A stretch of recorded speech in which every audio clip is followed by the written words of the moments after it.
And yeah, let me share the screen.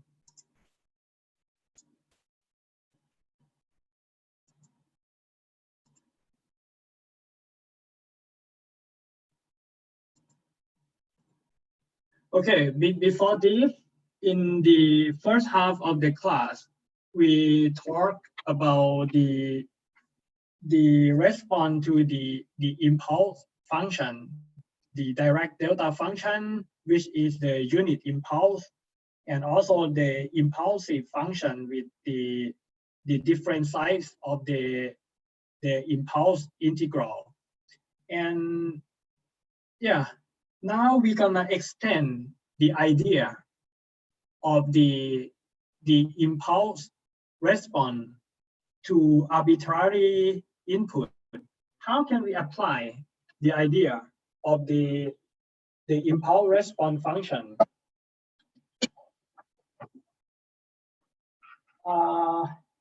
Yeah, arbitrary input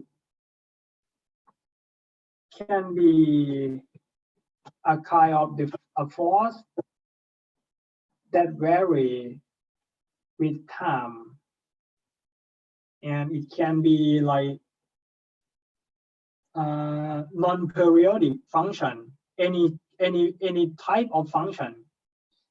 And before this, we know the idea, we learn the idea of the impulse.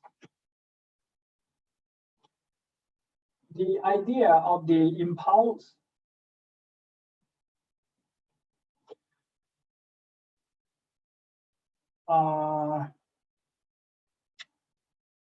we have delta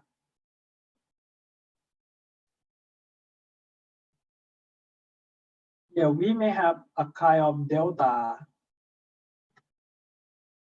at t minus tau, which is the input, and we can obtain the input. We have the direct delta as input, and we know how to derive the response of the direct delta. So for this, the response maybe appear in the vibration from this time and have the initial velocity, and vibrate with the damped natural frequency. And yeah, this is the response of the impulse at this point of time. The idea to apply the impulse response function to arbitrary input is we're gonna consider the arbitrary input as our infinite of the impulsive input. So yeah, when time equal to t1 here, we have the first function of the direct delta multiplied by the size. And yeah, at time 2,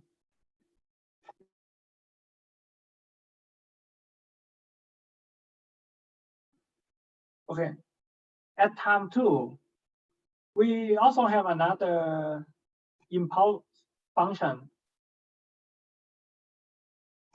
as input. And or this input or this impulse input generate their own output.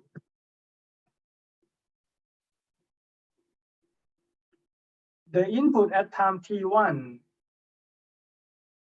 generate the output. The input at different point of time also generate their input, their output. And by the principle of superposition, if the input force is the linear combination of each unit impulse response, the total response is also the linear combination of each response to the impulse function. So yeah, let me write down by symbolic so that you understand. Xt, or the total response, is the combination of the response x1 t plus x2 t plus infinite of the xt, and each xt, each x1 or x2t is equal to the size of the impulse multiplied by the impulse response at that point of time.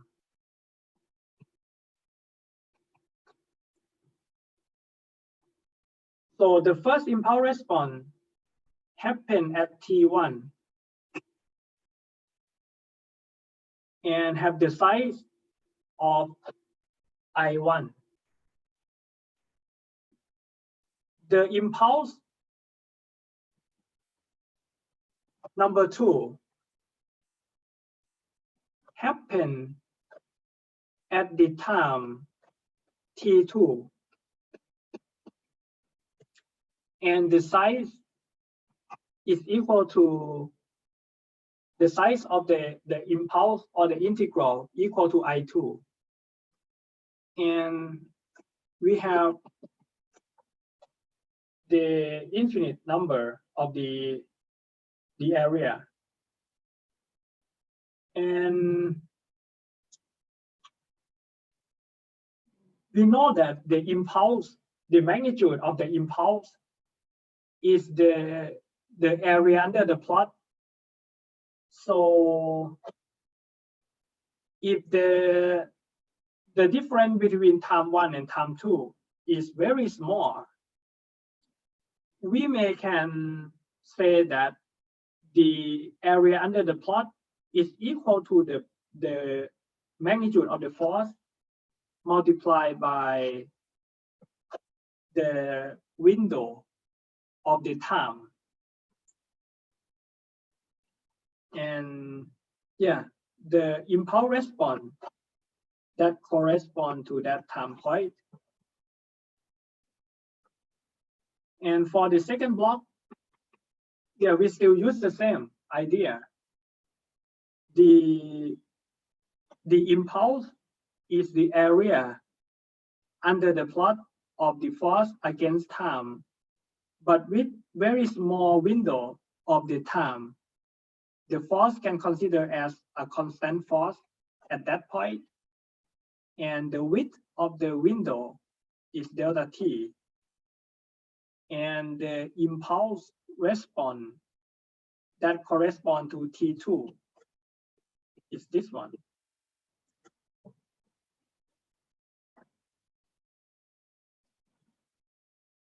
So yeah, now when the delta t is still big enough and we can count it by summation, we do it in this way.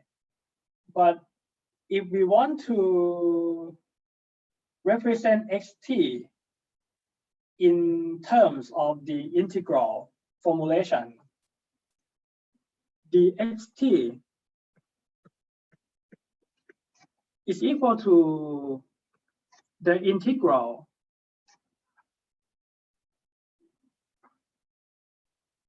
when we consider xt is mean the displacement at any time t that we consider.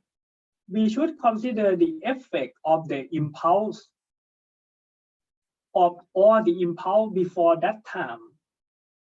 So if we want to consider the response at time t, we need to summation or the impulse before the time t. So we need to integral or the impulse before time t. So the boundary of the integration is from 0 to time t. And the value of the force that correspond to each window is equal to f of tau.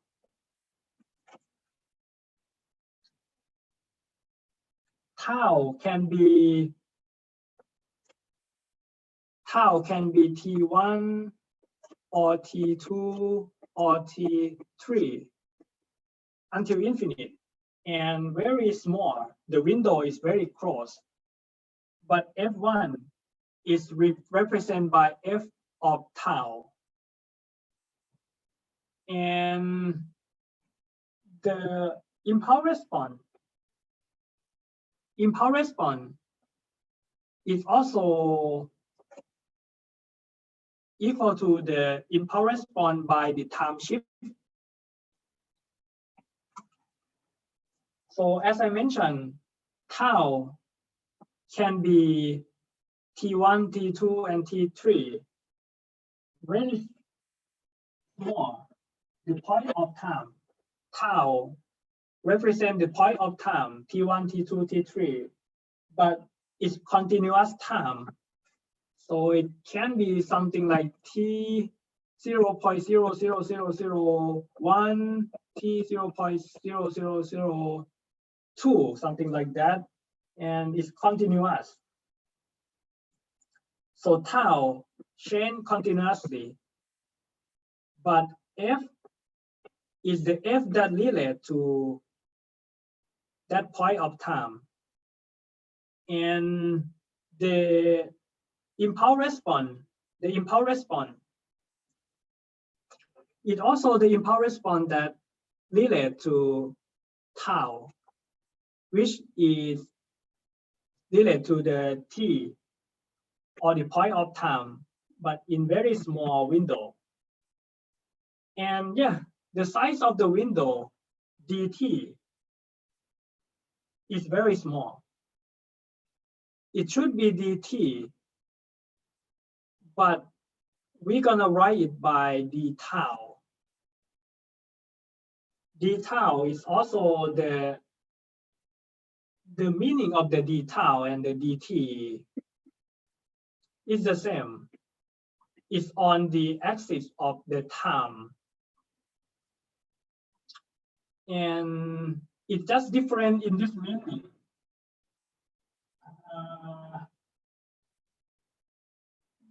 Yeah, the axis of the time. The axis of the time is begin from here.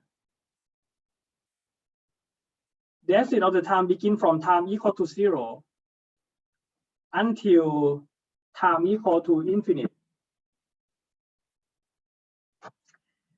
The T1 is begin from T1. The 0 of T1 is begin from T1. The 0 of T2 also begin from T2. And the 0 of tau also begin from tau. But the dt or the d time, the size of window and the meaning are the same, because dt or d tau, dt is equal to like t2 subtract by t1, right? T tau also t tau 2 subtract by tau 1. But although the tau 2 and tau T2 are different, tau 1 and T1 are different, but the difference between the T and the difference between the tau is the same. By the meaning here, if we want to keep the original one, here should be dt. But by the definition of the convolution integral, at this point, it should be d tau. So what is the meaning of this convolution integral?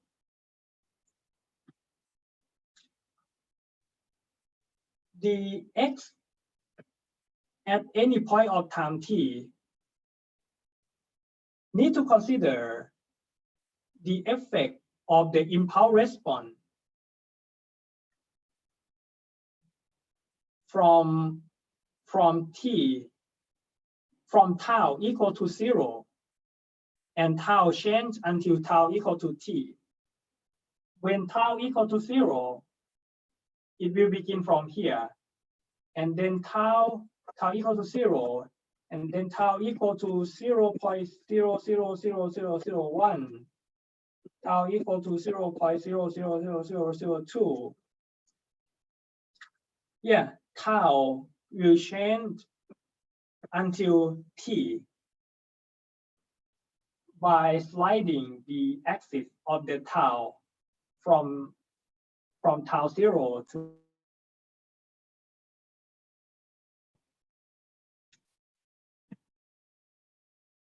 and the integral here is integral in the axis of tau, not on the axis of the time t.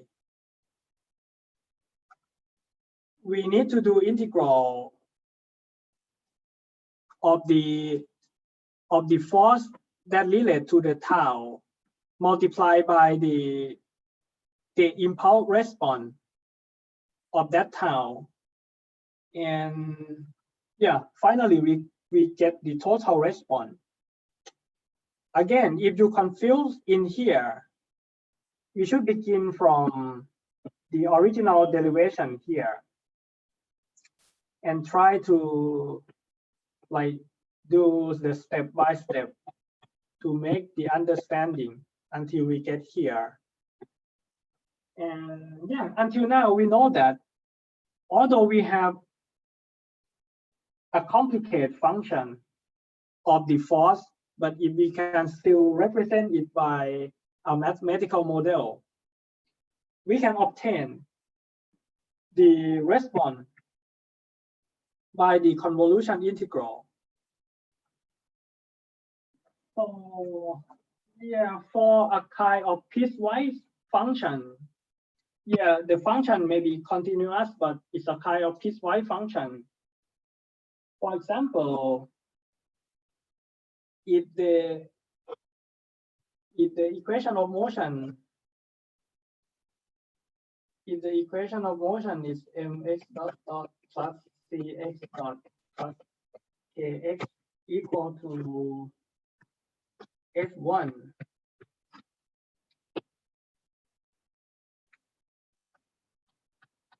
and f2, it's equal to f1 when time is less than 1 point of time, and it's equal to f2 when time is more than 1 point of time.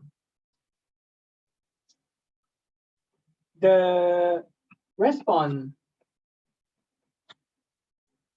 yeah, the force function, the input function is depend on the time.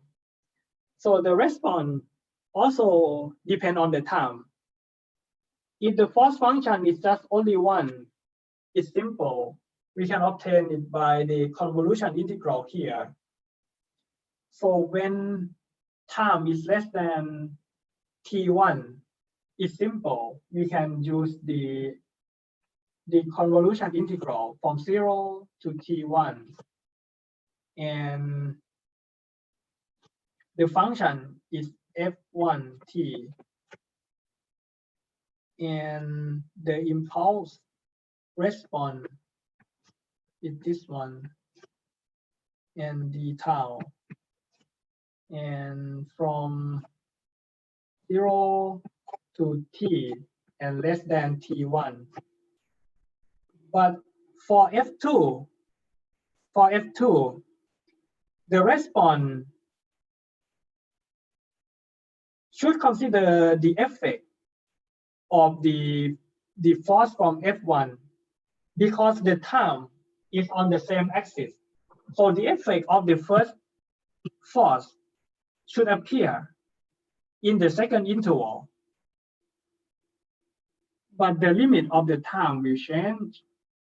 So yeah, the effect of the first force will be from 0 to T1 and F1T H T minus tau D tau. This is the effect of the force number 1 begin from the origin of the time. And the effect of the force number 2 will occur when the time is more than T1 to any T that more than T1. And yeah, the force function, the function of the force, the second function is F2. And the impulse response still be the same. Impulse response is identity against the input. So you can apply the concept of the impulse response to different type of the input because the impulse response function here is identical, is not changed against the input. And yeah, the second condition is when time is more than T1. So why we should know this concept? Because many times we need to deal with different type of function. And by the example I'm gonna show, the last two examples of today, yeah, we will see the benefit of this. How can we apply this idea to the different type of the input function? But before jumping to that, let's see a simple example of input. And yeah, it may relate to your, maybe your homework, but in your homework, you may not use this method, but in the future, you may consider the problem by related to this example. So the step input, what is the meaning of the step input? The step input is, this is the time and this is the force. The force is 0 or any constant, but at one point of time, the force change the value. In this case, the force change the value from 0 to F0.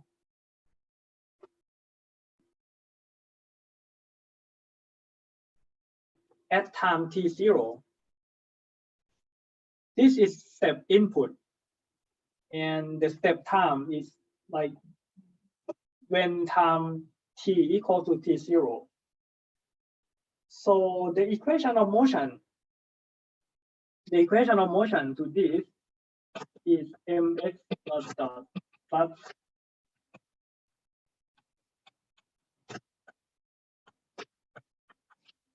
the system property are the same, but the force function, force equal to 0 and force equal to F0. Force equal to 0 when time is less than T0.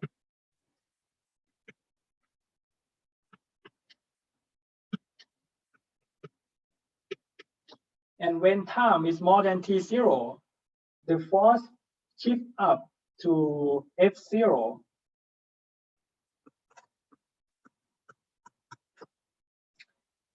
And yeah, the system may give initial condition x0 equal to one constant, maybe 0, v0 is equal to a constant, maybe 0, or non-zero is fine. And yeah, if our system is under damped,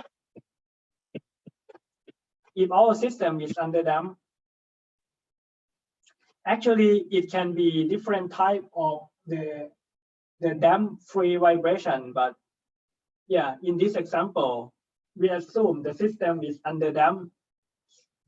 It will affect the solution, but the way we continue in the system are the same. So yeah, this system is under damped.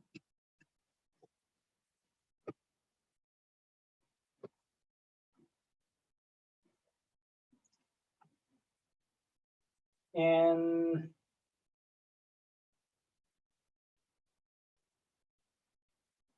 yeah, we know that the response to any function can be obtained through the convolution integral.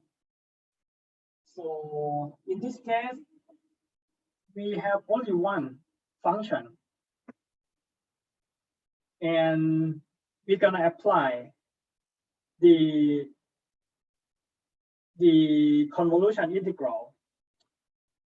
The total response is equal to the convolution integral from 0 to t of f function at any tau, and the impulse response of time that relate to the time shift of the tau and d tau. And the impulse response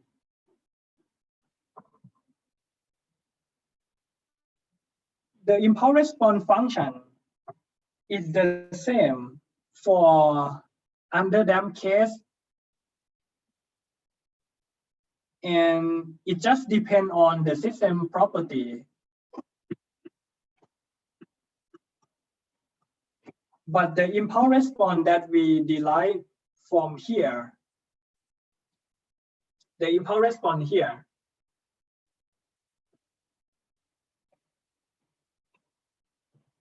we still use it here. The impulse response with time shift. So if you remember, the impulse response with the time shift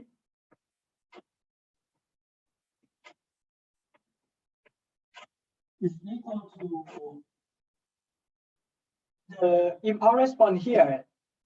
The input is direct delta, so it's 1 per m omega d, and e power minus psi omega n t minus tau and psi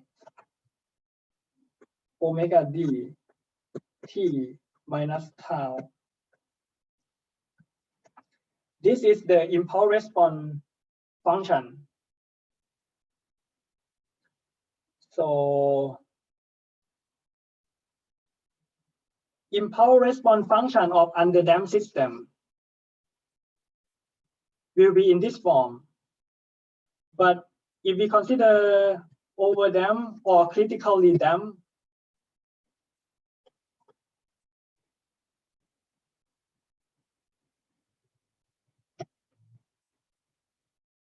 if the system is overdamped or critically damped,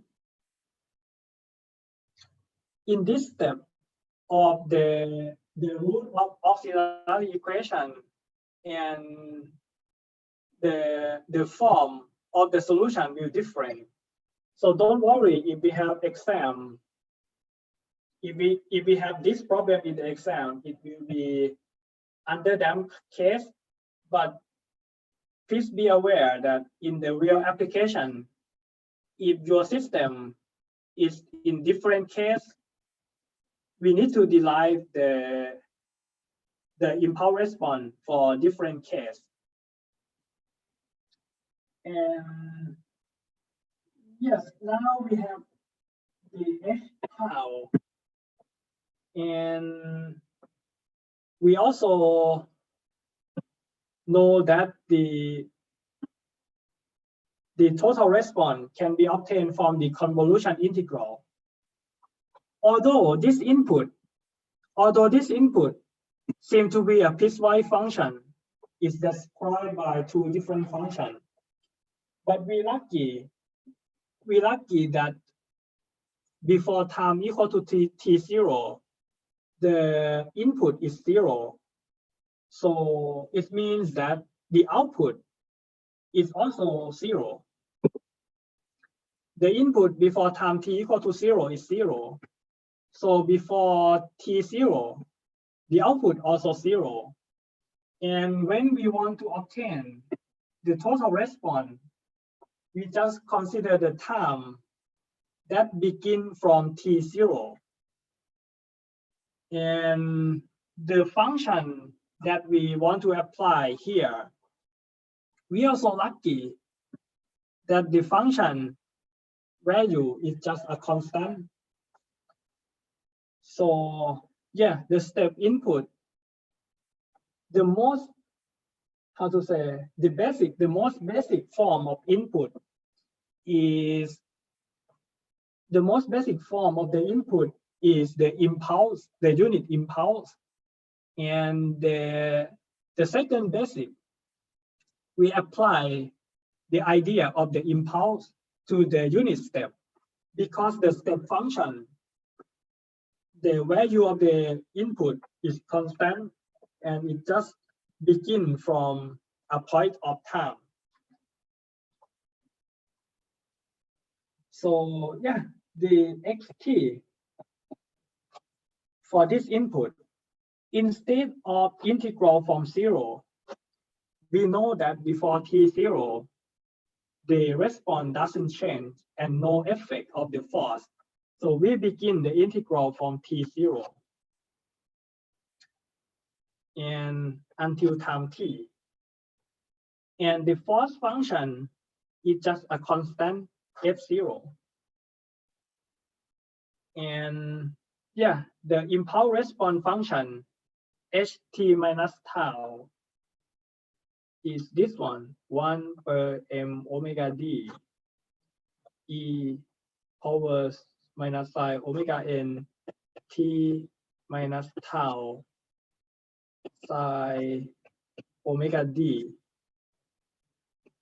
t minus tau. And yeah, d tau.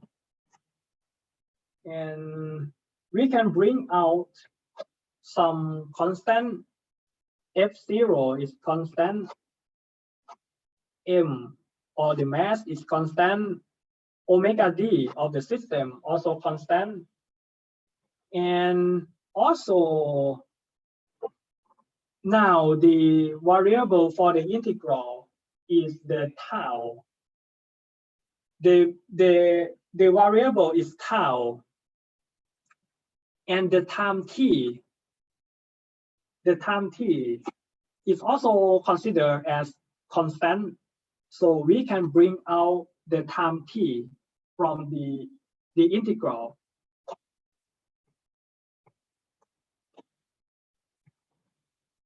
And finally, in the integral from t0 to t, we have only e power psi omega n tau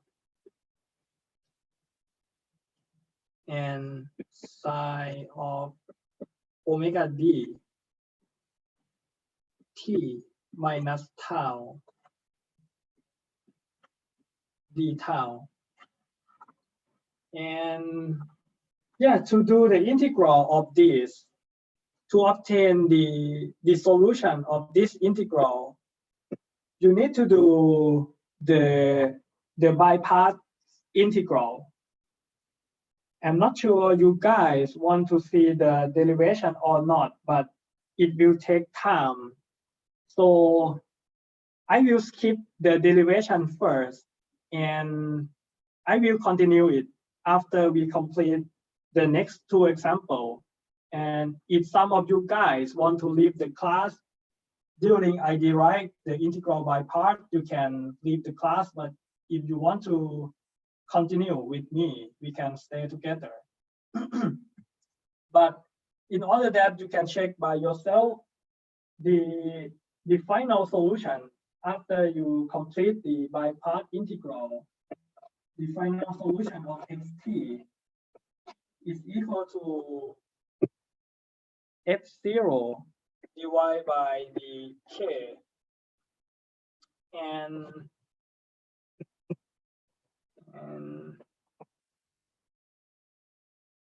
you may try to do integral by yourself and check this, but I will also derive it for you.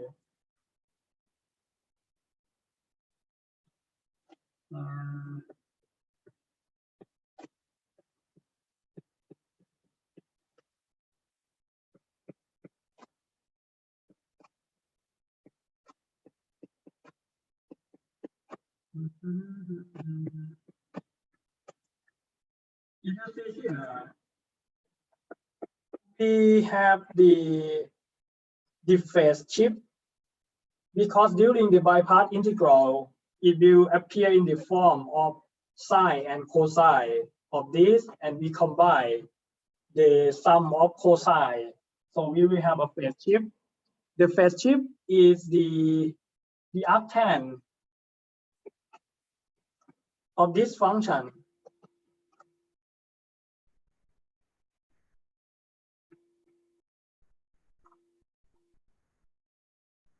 Yeah, this is a solution of the integral here. But if you consider this, what is the physical meaning of this? You apply the step input to your system at time t0. The solution that we get here contains the part that is time dependent. This part is time dependent. We have the time t. We have the damped natural frequency, so it vibrates. We have the exponential term that shows the decay. We have a constant here. But we also have the first term, which is a constant in the response. So the meaning here is that with time t, the xt will have one value here.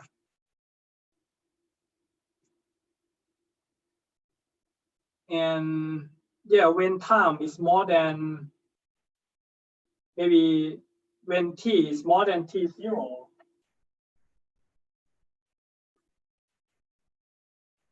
oh, I make a mistake here.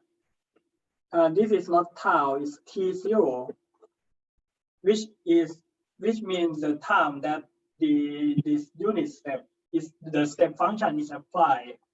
This is also not tau, but it's t0. The physical meaning is that when time t equal to 0, we gonna have a vibration. So yeah, before time t equal to 0, before the time t equal to t0, we don't have any input. So the response is 0. But after we apply the step input, the response will be the vibration that consists of two terms. One constant term, f0 divided by k, and the terms of the vibration, has the damped natural frequency and has the decay of the magnitude by the exponential. But what is this? What is this constant? What is this offset? So you should consider we apply the force F0 and our system has the spring constant K. So the displacement, that will be the reference or the steady state value. The steady state value is this value, and we call this as a static displacement.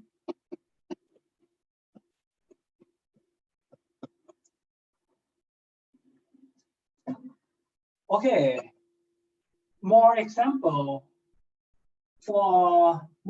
that can show the idea of the superposition and the convolution integral of the basic function. What if the input? What if the input is in this form?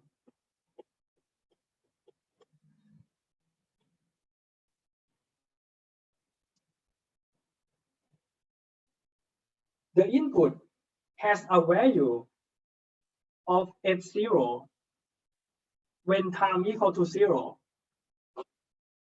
And then it remains constant, but at a point time T1, the input drop to 0.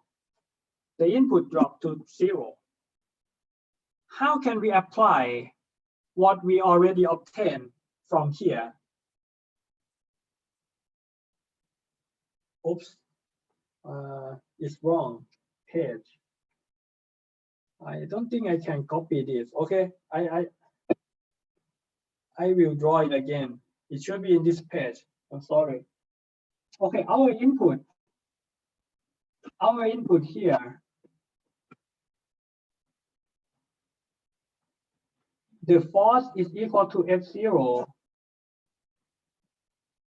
until time T0, the force dropped to 0. So Ft is equal to F0 and equal to 0 is equal to F0 when time equal to, when time is between 0 and T0, the force is equal to 0. And then when time is more than T0, the force is equal to 0. So the idea is to obtain a response that relates to the force of this constant force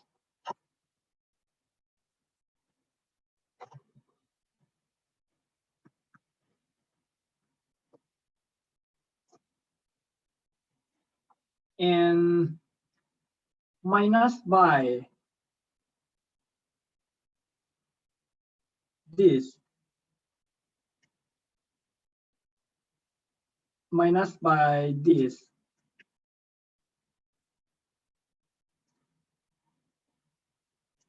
Yeah, minus F0. Because here, from here, we obtain the solution. We obtain the solution for the step force that begin from T0. So in this case, it also a step force that begin from T0 equal to 0. Yeah, I should rename this as maybe T1. So for the first component of the force, we have F1t and F2t. For the first component of the force, it's just a step that be 0 before time equal to 0, and it become F0 when time equal to 0. And the response of this is the force, should be combined with the response of this. This one is also a step function, but it's a negative step. The response to the negative step is the same with this, just put negative, just multiply by -1 to change the direction of the response. So the response to this will be x1t, and the response to this will be x2t. So the total response is the combination of x1t and x2t. How about this case? What if the input force be like this?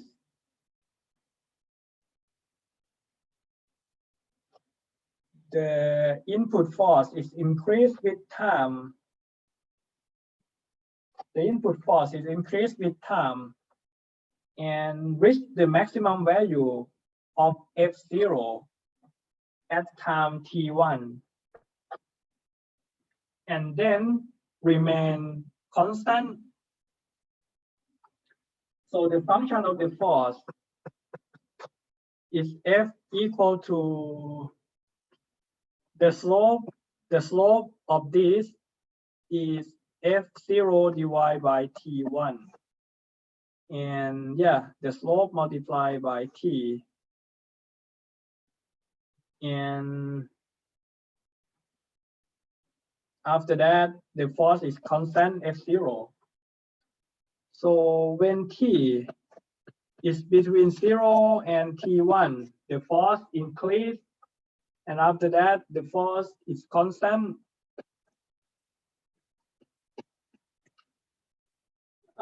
Yeah, this function we call ramp function.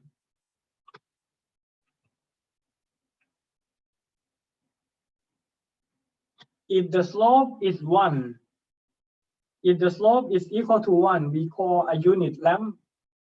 Also the step function, if the magnitude of the step is equal to 1, we call unit step. But yeah, if the slope is not equal to 1, it's just a ramp function. The idea to tackle this problem is we separate to F1 and F2, and F1 is a ramp.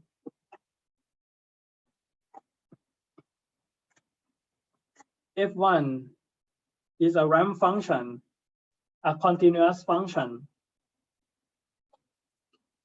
And yeah, F1t is equal to F0 divided by T1t.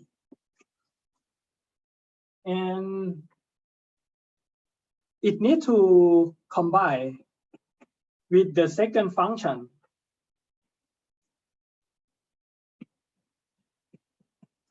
The second function is also a ramp function, but minus ramp function. And begin from time t1. And the slope is, yeah, we need to write the F2t is equal to minus F0 divided by T1, and T minus t1 because it shifts to the right hand side. Yeah, this is f0. But yeah, to obtain x1, if you obtain x1t, it's easy to obtain x2 because it just like be the inverse to the negative side. But how can we obtain the x1t? Before this, we have the case of the integral when the force function is a constant.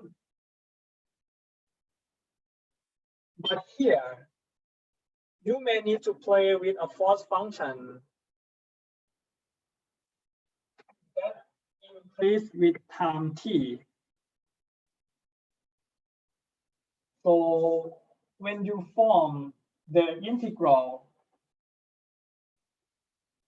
it may come into the terms like, yeah, from the governing equation, you have the xt is equal to the convolution of the force function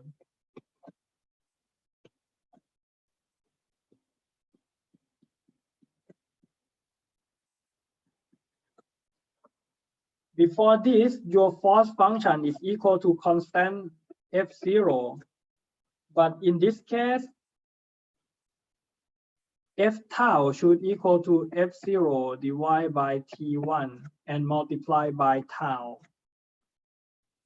Yeah, and the impulse response function still be the same, but the integral will be a little more complicated. You will have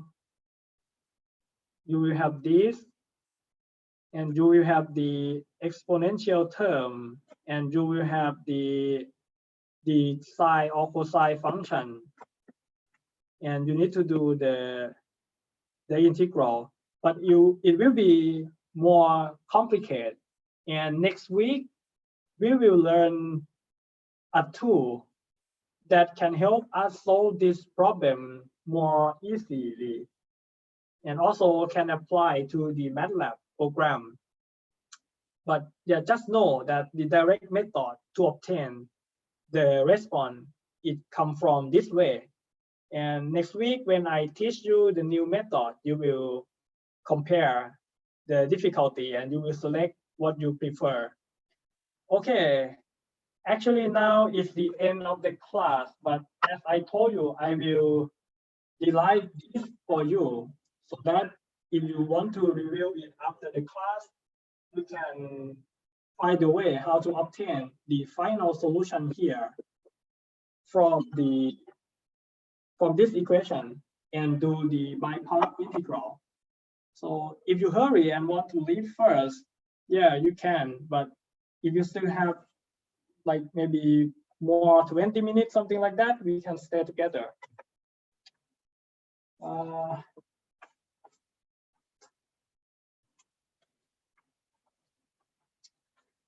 Okay, we have this.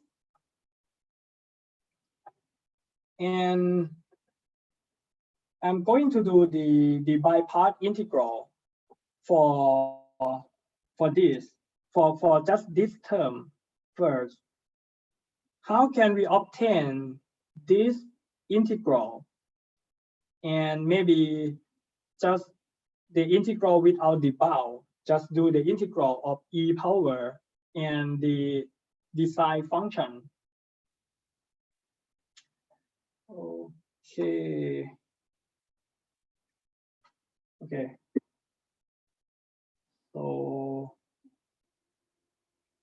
how can we obtain the integral of e power sine omega n tau multiplied by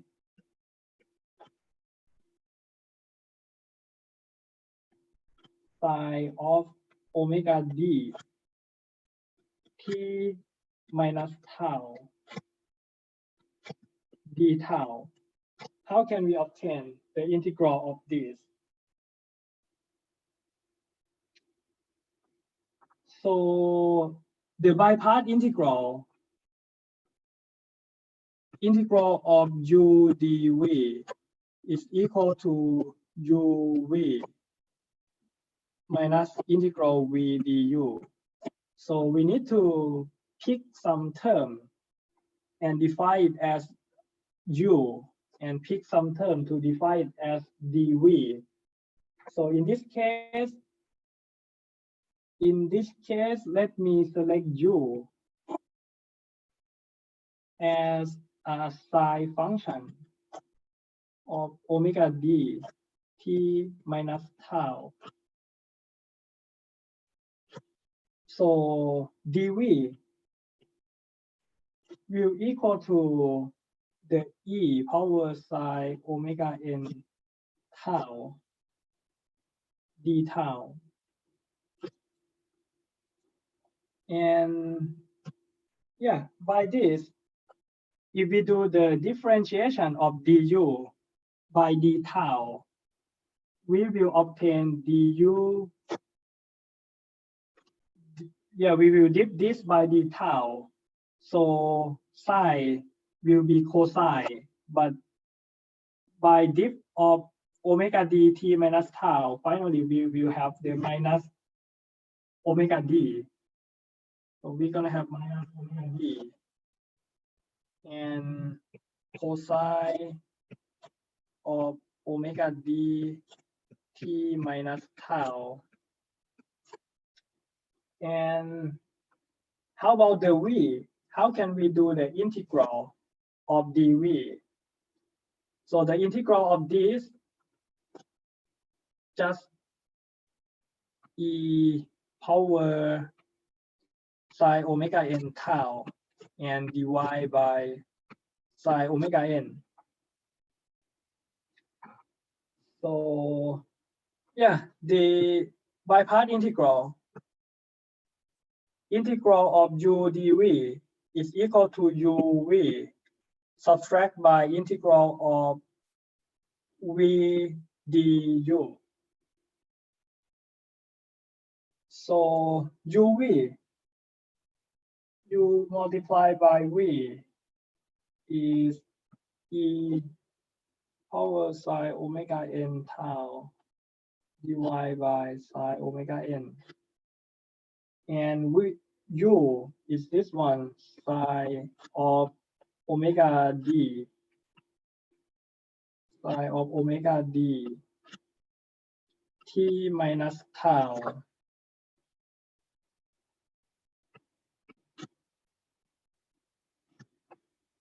And we need to subtract by integral v du, but minus will meet with the minus and it will be like plus.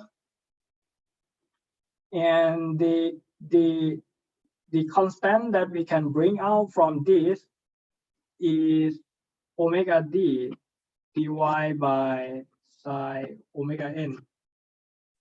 And inside the integral, we still have e power psi omega n t, psi omega n tau, and cosine of omega d t minus tau.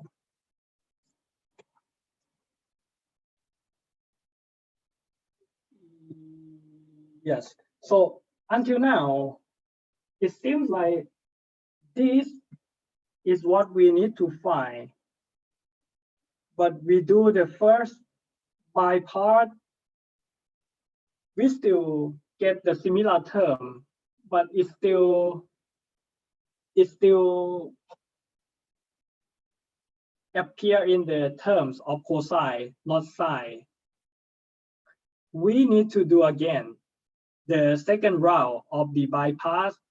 And yeah, in the second round, we will use u as a cosine of omega d t minus tau.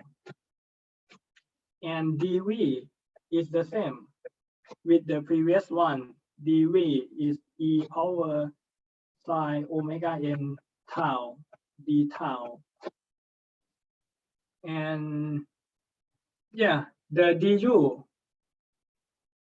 is slightly different from here. The dip of the cosine will be minus psi, but the dip of omega dt minus omega dt will be minus omega d. So what we have here, it will be omega d of psi omega d t minus tau. And then the integral of the v is the same with the previous step. It's equal to e over psi omega n tau divided by psi omega n. And yes, this is just this term of integral. So to get the full term means I still keep the equal symbol. So we need to still bring the first term here. And yeah, this is just in this parenthesis. So it's equal to finally, if I want to write, I'm gonna bring this one for one more time. So the integral of the original one, the integral of e over psi omega n tau and psi omega d t minus tau d tau is equal to this term first, e over psi omega n tau divided by psi omega n and psi of the omega d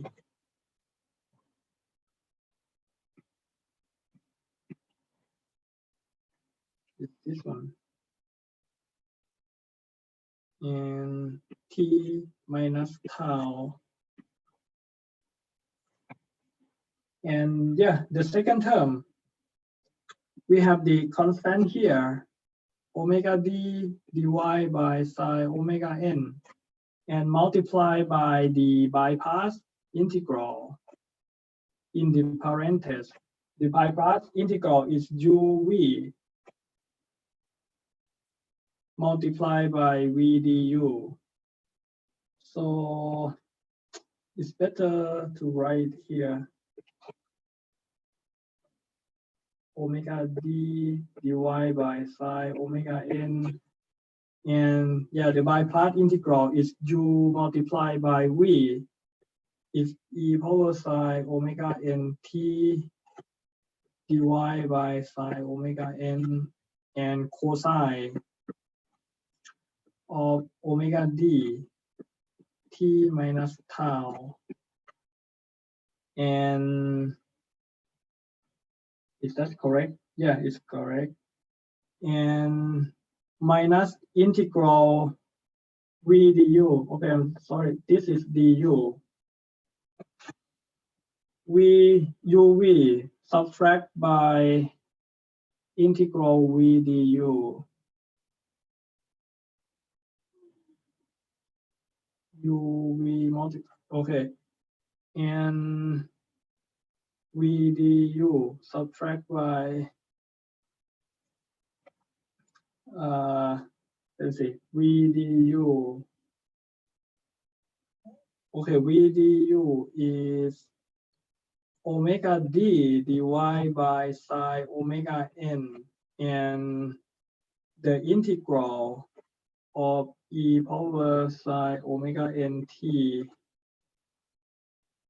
multiplied by psi omega d t minus tau. Wow, so complicated. And yeah, I forget this should be this is du by d tau, so this should have d tau here also. I'm sorry. And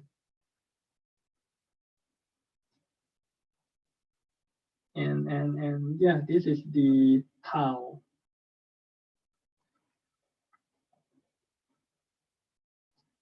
Okay, so what we can see here is we have the common terms here, which is what we want to find. And we have this term. And this term need to multiply by this and this. And this is one equation. So what if we try to move these terms to the left-hand side? If we try to move this to the left-hand side, it's gonna be 1 plus omega d square divided by psi square omega n square and multiply by the integral that we want.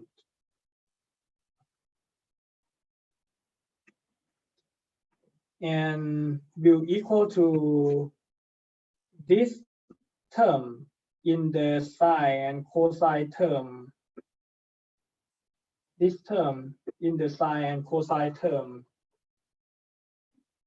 And yeah, we will move this to the right hand side. Actually, this one we can, okay, we will begin the new page. We will move this and this to the new page. So I need to remember this term and just this term. This term.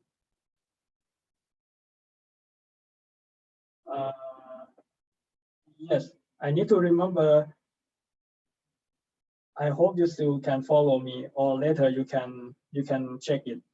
The idea is we have this common term, and this common term is what we want to solve. And I move this, multiply by this to the left-hand side of the equation and multiply by the integral of what we need. And on the right-hand side, we still have this term and this term. Okay, so I will move this equation to next page.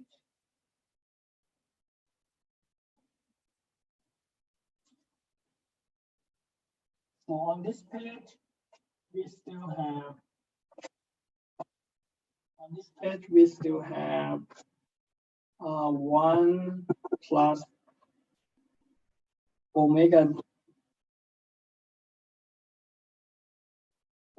d square divided by psi square omega n square and multiply by the integral that we want, integral e over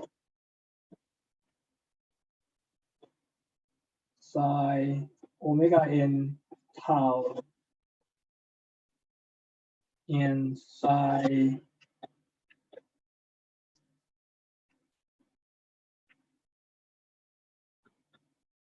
of omega d t minus tau d tau.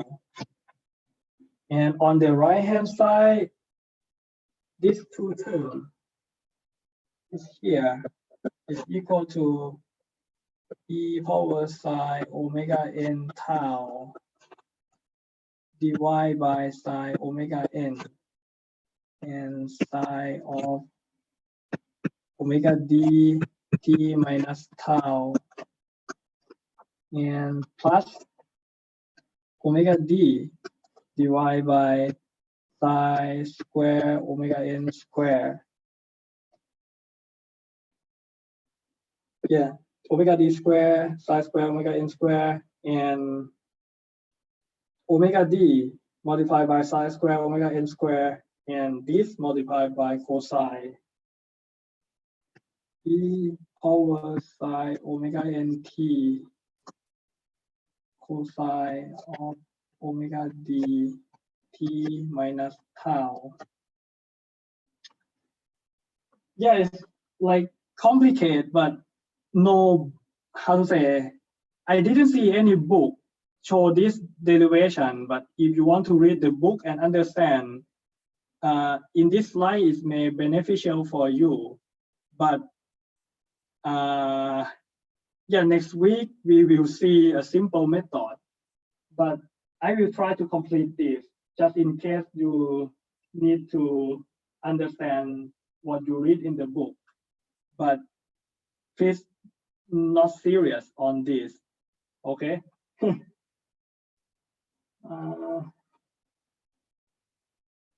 Yeah, this term, what we can see in here, in this term, omega d can be written in the form of omega n, right? Omega d square is omega n square and multiplied by the 1 minus psi square. And this will divide by psi square omega n square. You know that omega d is equal to omega n square root 1 minus psi square. So yeah, finally this will equal to psi square plus 1 minus psi square and divide by psi square. So it's just 1 per psi square.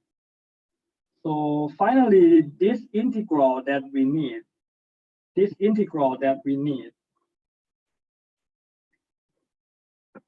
the integral of e power psi omega n tau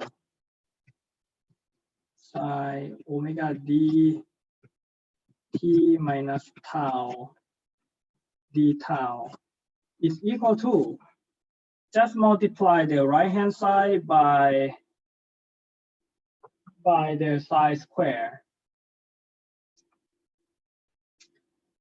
So if we multiply on the right hand side by psi square, we will have psi divided by omega n and e power psi omega n tau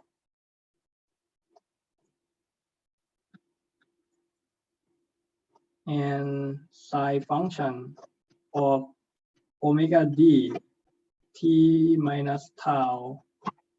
And for the second term, if we multiply by psi square, we just cancel with the psi square.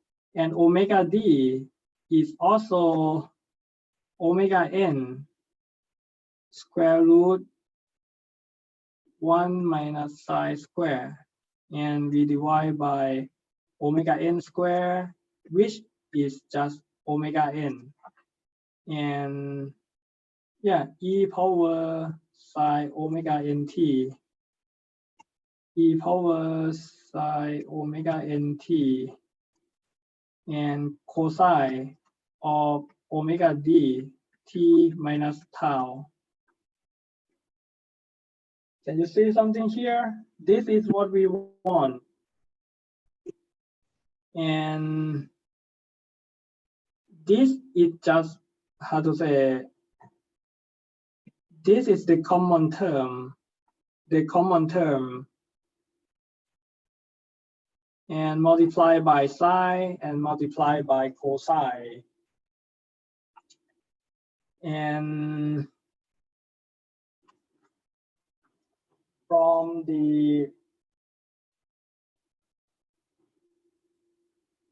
this, the solution of xt is not just only this integral, but we need to multiply by this term and do the limit of the integration. of the tau from t0 to t. So yeah, this term multiplied by integral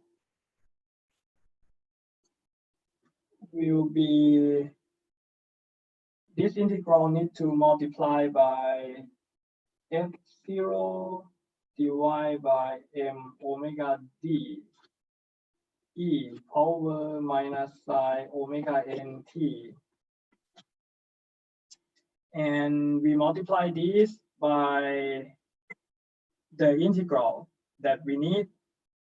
So on the right hand side, we also need to multiply this to the right hand side. So what we get is, well,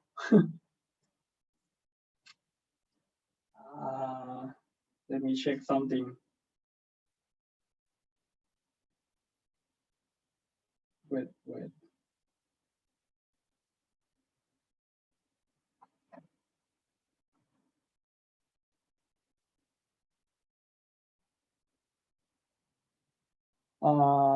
Yeah, on the right hand side, we still need to multiply this to this term.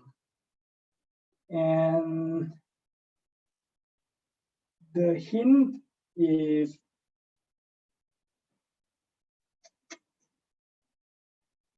yeah, we're gonna multiply this to this.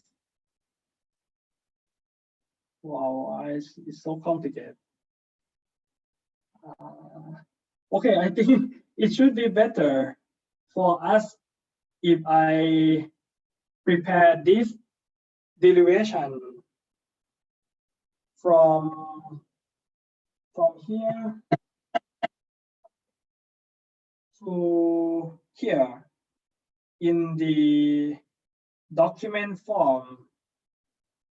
Yeah, if you have time, you may try to continue this to obtain this, but I will prepare a document form so that you can follow it more logically.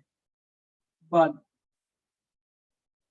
if we gonna have this kind of problem in the exam, I think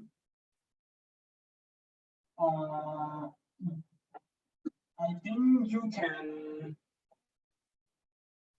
can just remember this form, or I will prepare this form for you in the exam. You don't need to prepare the integral in the exam room. So don't be serious on this. And I think we already over the time for 10 minutes. So let's end the class as it is by here. And sorry for late. Okay. Have a good day and be lucky with your assignment. Be happy with your assignment.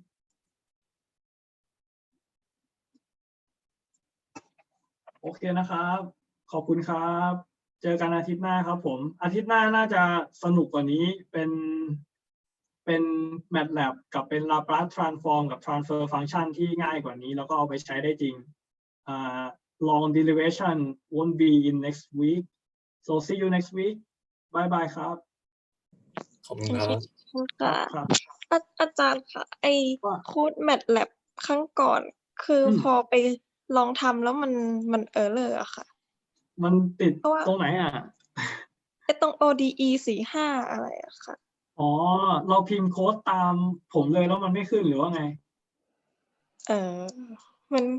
มันขึ้นว่าเออร์เลอร์เหมือนเขาบอกว่ามันเออร์เลอร์ตรงที่เขียนว่า ODE 45อะค่ะอ๋อมันอาจจะเป็นที่เวอร์ชั่นของ MATLAB ถ้า